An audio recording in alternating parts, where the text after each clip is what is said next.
English language ক্লাবের পক্ষ থেকে সন্ধ্যাকালীন শুভেচ্ছা। আমি নুজাইন খান মীর।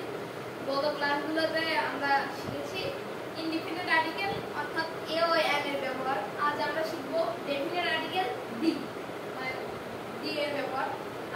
আচ্ছা, আমাদের এটা দি কোথায় কোথায় বসে?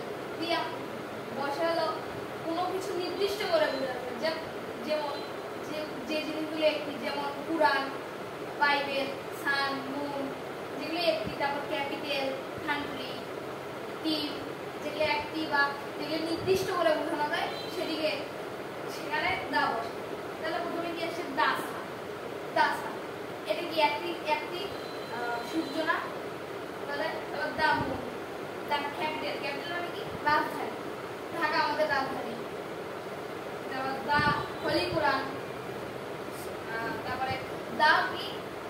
মাউন্টেন, মানে পাহাড়টি, ওই পাহাড়টি। তারপর দা কান্ট্রি, দেশ। দা সিটি, এগুলো কিন্তু সব নির্দিষ্ট করে বোঝাচ্ছে। নির্দিষ্ট করে এটাও হতে পারে যে দা বাংলাদেশ ক্যাপিটাল ইজ ঢাকা, মানে বাংলাদেশের রাজধানী হলো ঢাকা। যেগুলো নির্দিষ্ট করে বোঝাবে। আর কি আমরা গত ক্লাসে কি শিখেছি? এ ও এন এর ব্যাপার, যে এ ও এন কোথায় বসে?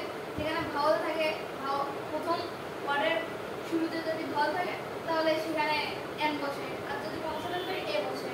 ব্যতিক্রমে আবার যে যদি ভাওয়ালের উচ্চারণ কনসোনেন্টের মধ্যে হয় সেখানে এ বসে, আবার কনসোনেন্টের উচ্চারণ ভাওয়ালের মতো হলে কি বসে? এন বসে। আমরা তাহলে গত ক্লাসটা কিন্তু রিপিট করলাম যে আমাদের জটিলতাগুলো কি ছিল। তাহলে দার জটিলতা কি? যেটা নির্দিষ্ট করে বোঝাবে। ছোট্ট বন্ধুরা, আজকে আর নয়, আগামী ক্লাসে আবার দেখা হবে। ততক্ষণ পর্যন্ত তোমরা সুস্থ থাকো, ভালো থাকো, দোয়া করি। আল্লাহ হাফেজ।